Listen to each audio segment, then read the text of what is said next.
শ্রীলঙ্কার এক পাহাড়ের চূড়ায় আজও একটি বিশাল পায়ের ছাপ রয়েছে। মুসলিম, হিন্দু ও বৌদ্ধ তিন ধর্মের মানুষই দাবি করে এটি তাদের পবিত্র ব্যক্তিত্বের স্মৃতি। কিন্তু ইসলাম কি বলে, সত্যটা কি? আজকের এই আলোচনায় আমরা অত্যন্ত প্রাচীন এবং আকর্ষণীয় একটি প্রশ্ন নিয়ে আলোচনা করব। হজরত আদম আলাইহিস সালামের আগমনের পূর্বে এই পৃথিবীতে কোন মাখলুক বা সৃষ্টি বিদ্যমান ছিল? যখন তাকে জান্নাত থেকে পৃথিবীতে নামানো হলো তখন এখানকার অবস্থা কেমন ছিল? অনেকেই জানতে চান হজরত আদম ও হাওয়া আলাইহিস সালামের আগে পৃথিবী কেমন ছিল এবং এই পৃথিবী কিভাবে অস্তিত্বে এলো। আদম আলাইহিস সালামের আগে কি কোনো নবী এসেছিলেন? তাকে পৃথিবীর কোথায় নামানো হয়েছিল? তার সৃষ্টি মাটি দিয়ে কেন হলো এবং সেই মাটি কোথা থেকে আনা হয়েছিল? তার মৃত্যু কিভাবে হয়েছিল? বিভিন্ন ধর্মীয় উৎস এবং দার্শনিকদের মতে আদম আলাইহিস সালামকে পাঠানোর আগে ইবলিসকে পৃথিবীতে পাঠানো হয়েছিল। আদম আলাইহিস সালামের অবাধ্যতার কারণে ইবলিসকে জান্নাত থেকে বের করে দেওয়া হয় এবং সে দীর্ঘকাল পৃথিবীতে আফসোসের সাথে বসবাস করে। এরপর সে কিয়ামত পর্যন্ত সময় চেয়ে নেয় যাতে সে আদম সন্তানকে পথভ্রষ্ট করতে পারে। বর্ণিত আছে যে মানুষের আগে পৃথিবীতে জিন জাতি বসবাস করত, কিন্তু তাদের রক্তপাত ও ফাসাদের কারণে আল্লাহ ফেরেশতাদের পাঠান যারা তাদের ধ্বংস করে দেয় এবং বাকি জিনরা দূরে পাহাড় ও সমুদ্রে পালিয়ে যায়। অন্যদিকে বিজ্ঞানীরা বলেন মানুষের কয়েক কোটি বছর আগে পৃথিবীতে ডাইনোসরের মতো বিশালাকার প্রাণীর অস্তিত্ব ছিল। কিছু গবেষক মনে করেন মানুষের মতো অন্য কোনো প্রজাতিও আগে থাকতে পারে। কুরআন মজিদের সূরা হুদের এক আয়াতে বলা হয়েছে, আল্লাহ আসমান ও জমিন 6 দিনে সৃষ্টি করেছেন এবং তখন তার আরশ ছিল পানির ওপর। অর্থাৎ আদম আলাইহিস সালামের আগে পৃথিবীর উপরিভাগে শুধু পানি ছিল। নবী করিম সাল্লাল্লাহু আলাইহি ওয়াসাল্লাম বলেছেন, সৃষ্টির শুরুতে শুধু আল্লাহ ছিলেন, তার আগে পিছে কিছুই ছিল না। এরপর তিনি পানির ওপর আরশ কায়েম করেন।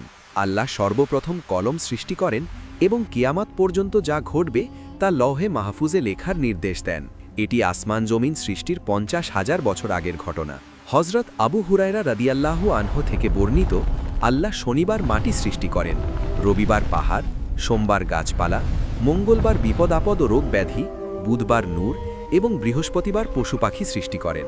জুমার দিন আসরের পর হজরত আদম আলাইহিস সালামকে সৃষ্টি করা হয়। তিনি সৃষ্টির সব শেষে আসলেও মর্যাদায় সবার উপরে।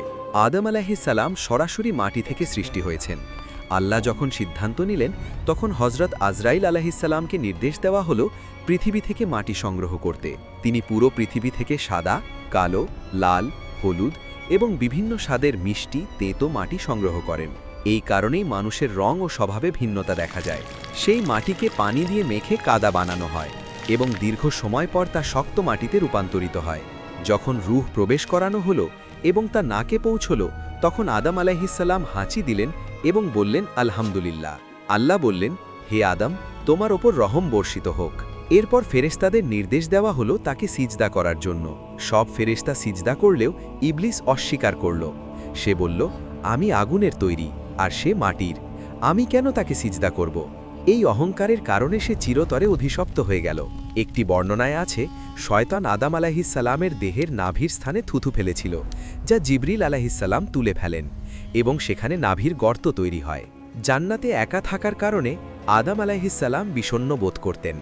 একদিন যখন তিনি ঘুমের ছিলেন, আল্লাহ তার বাম পাজরের হাড় থেকে হজরত হাওয়া আলাইহিস সালামকে সৃষ্টি করেন। আদম আলাইহিস সালাম ঘুম থেকে উঠে সুন্দরী এক নারীকে পাশে দেখে অবাক হলেন।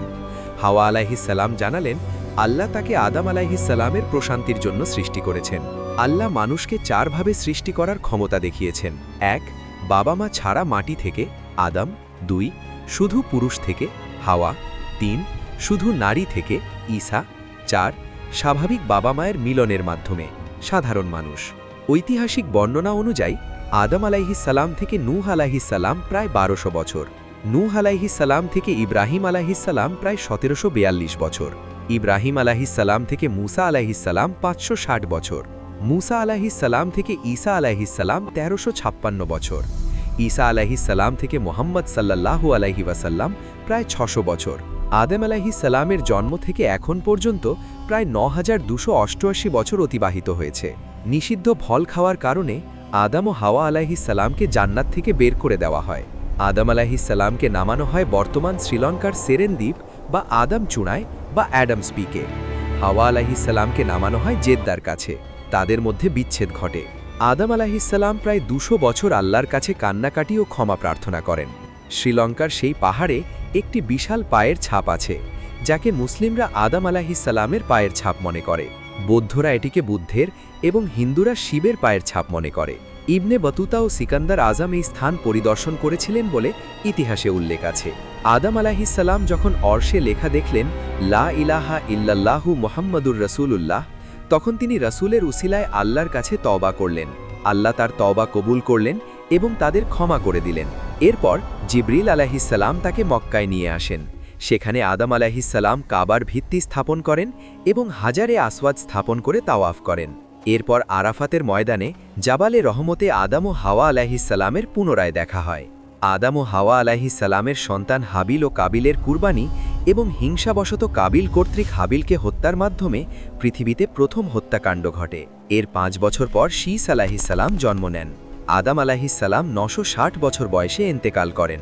তাকে জাবালে আবু কুবেসের এক পাহাড়ে দাফন করা হয়। তার মৃত্যুর ১ বছর পর হাওয়া আলাইহিসসালামও ইন্তেকাল করেন।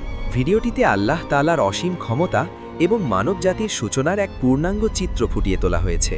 আপনি কি আদম আলাইহিসসালামের পথে হাঁটবেন নাকি ইবলিসের অহংকারে পড়বেন? সিদ্ধান্ত আপনার।